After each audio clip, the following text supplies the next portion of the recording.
So we're going to go ahead into this side first. And we've got our bird cut out, and then I'm just going to cut the little stomach part off. And you just want to make sure you keep track of your pattern pieces.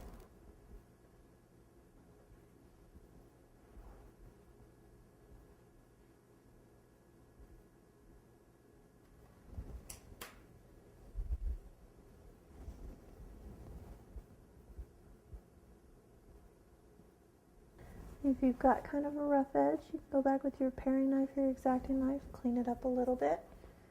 But remember, we're going to go back and we're going to paint all this too. So don't get too discouraged just yet if it's not quite perfect. However, you do want to clean up any kind of extra cornstarch.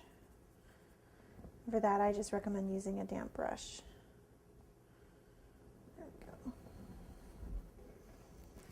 Now remember, we still have our first belly piece off of our songbird over on this side. Don't lose it, it's really small. And we're going to go ahead and add these other pieces that we're going to cut off of this pattern here in a second.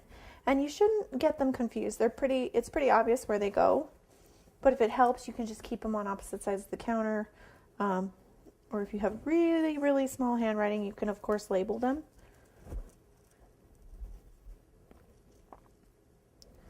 And once again, don't forget you're cutting that beak off.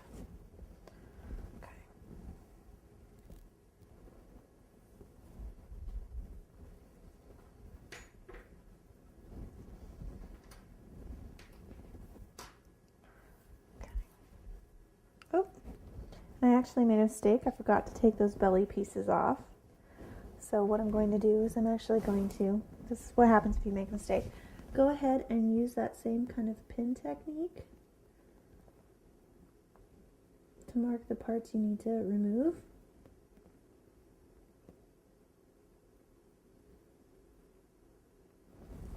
Go ahead and peel up your pattern and take those parts off.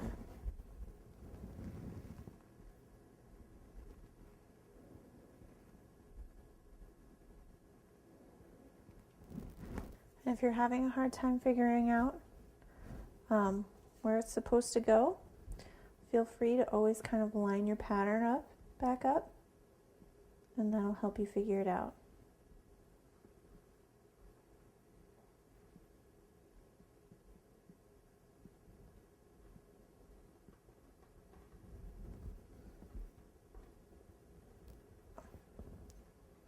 All right, let's go ahead and add their stomachs and the rest of the little details. Now I'm putting yellow for their bellies, but you can use just about any color you like. Red and green are also pretty traditional. And I realize how teeny tiny these pieces are.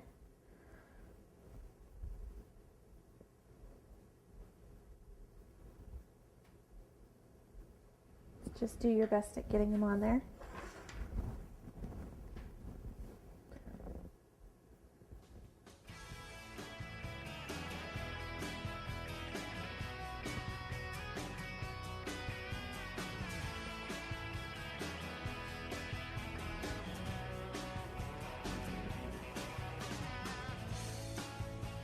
Now, if you notice your pin mark showing, go ahead and rub it with your finger